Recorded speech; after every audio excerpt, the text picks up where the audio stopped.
Pourquoi la vie est belle, dites-moi. Pourquoi la vie est gaie, dites-moi. Pourquoi, chère mademoiselle, c'est que parce que vous m'aimez. Tell me why the sky is filled with music. Tell me why we fly on clouds above. Can it be that we can fly to music just because we're in love? Dites-moi pourquoi la vie est belle, dites-moi pourquoi la vie est gaie, dites-moi pourquoi, chère mademoiselle, c'est que parce que vous m'aimez. What's up, yo? It's your girl, Camille, who? The performing arts renaissance woman. And I'm back. All right. So let's see. This was one of the songs that I learned when I was probably about 14 years old. I knew from a very early age that I wanted to sing, I wanted to dance.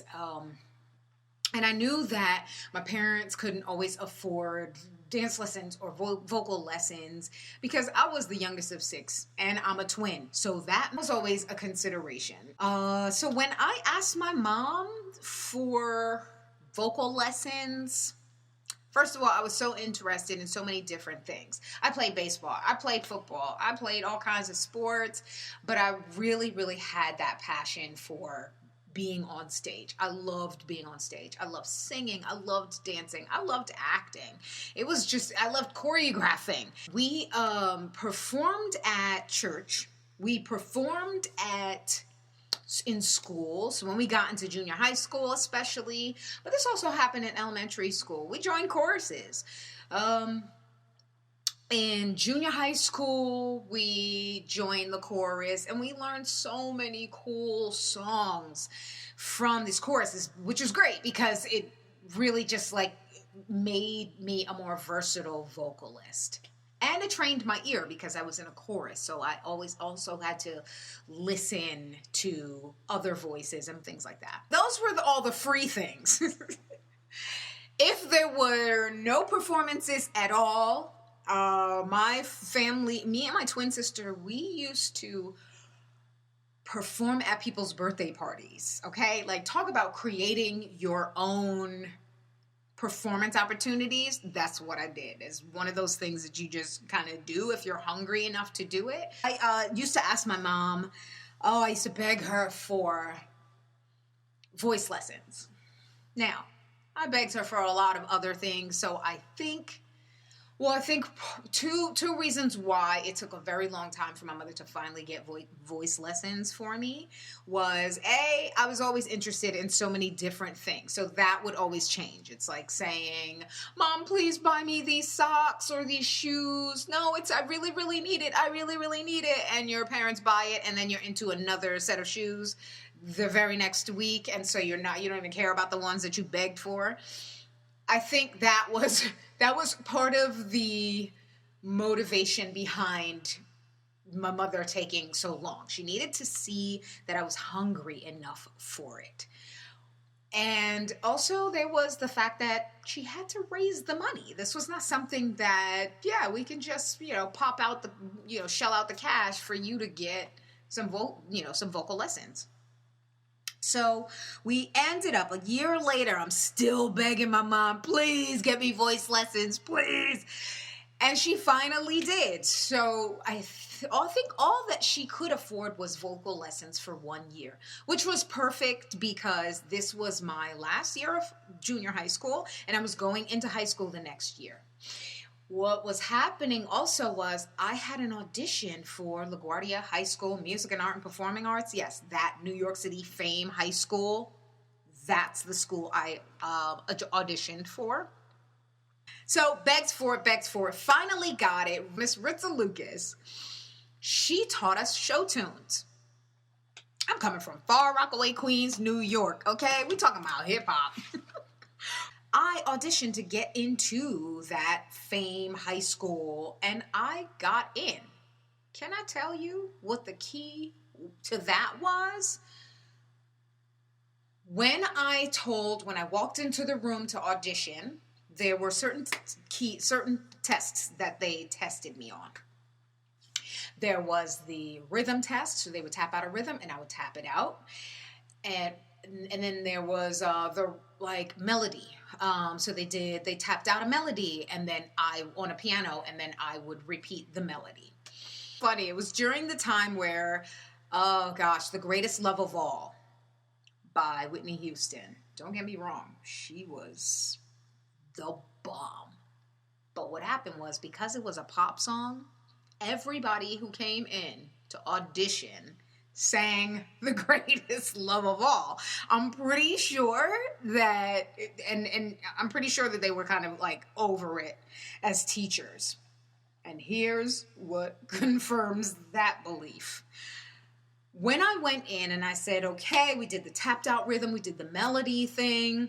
All right, now here's my, they said, all right, and what song will you be singing? And I said, I think it was one of those show tunes, like something from The Sound of Music or something.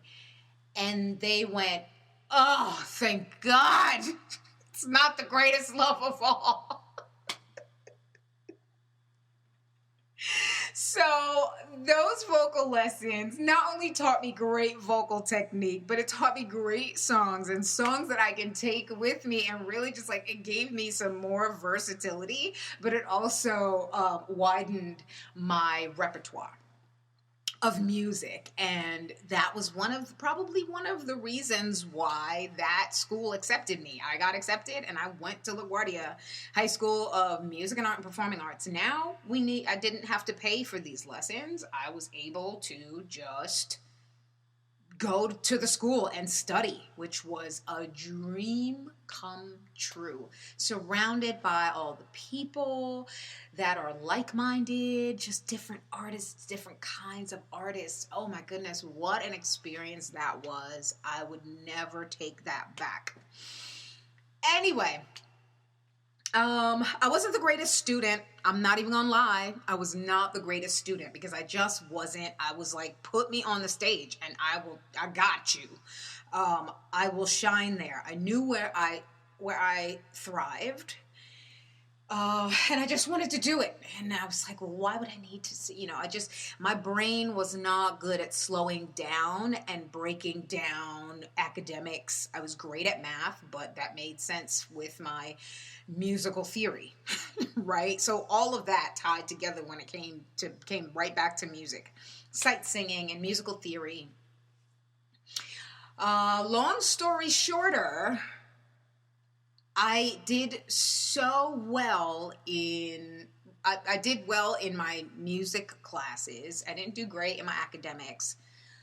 But through that, even in that school, that was where I met the producer that was the liaison between Morgan Heritage and myself. Met him on the train. I was singing on the train with my girl. Her name is Ray, which we might even interview her in the videos to come, because I will be interviewing some people. So stay tuned with this channel. We got quite a journey to go on. Anyway, I'm saying all of this to say that it didn't matter that I was second generation American Jamaican. It didn't matter that we were a low-income family. It didn't matter that I had a twin and that there was so much to consider when I was asking for just something as simple as vocal lessons. It didn't matter. What mattered was that, and I'm going to put that scripture in there, and that is Proverbs 18, verse 16, that says, "A man's gift will make room for him and bring him before great men." I was gifted, right? And I didn't give myself this gift. And my parents didn't give me this gift. Lord knows my parents didn't give me this gift, because they were like, you're supposed to just get a job and make some money and then, just try to pay your own bills and that kind of thing, because they were Jamaicans that came to a whole other country. They didn't know the ins and outs and how to go about a music career or anything like that. And they were very entertained by what I did, enjoyed all the things that I did in the arts world, but they didn't know how to support me to become a professional artist. So it doesn't matter where you start off at. The point is, if you are gifted, right? That's God that gives you a gift. And there's a reason why. There's always a reason why. So it's good to do that soul searching and ask God. I know maybe you don't even have that kind of relationship with God, but guess what? God is always looking for you to talk to him. He just wants a relationship. He doesn't want religion. He wants a relationship. He wants you to say, God, all right, I don't even know you. Look, if you made everything and you made me, then help me to understand me. Help me to understand what I was made for. What's my purpose? What am I here to solve? We are all made with a purpose in mind to solve a problem that is happening in the time that we're born in. So, being gifted, it didn't matter what my family background was. The point is, my gift that God gave me made room for me, and it brought me before great men. I was touring with Morgan Heritage until I was about 21, 22 or something.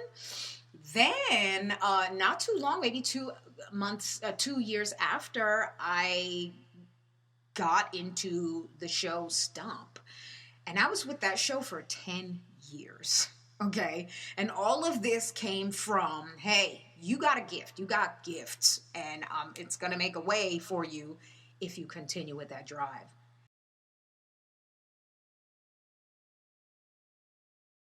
I don't even think anyone said, Camille, you gotta be hungry. You gotta just go for it. I think it just was so in me that I chased after it, and it's made a way. I don't have to go looking for the gig. People call me for the gig, and I am here to solve a problem. And what I will continue to do, what my purpose is, and that is to make God look good in the music and arts and performing arts area.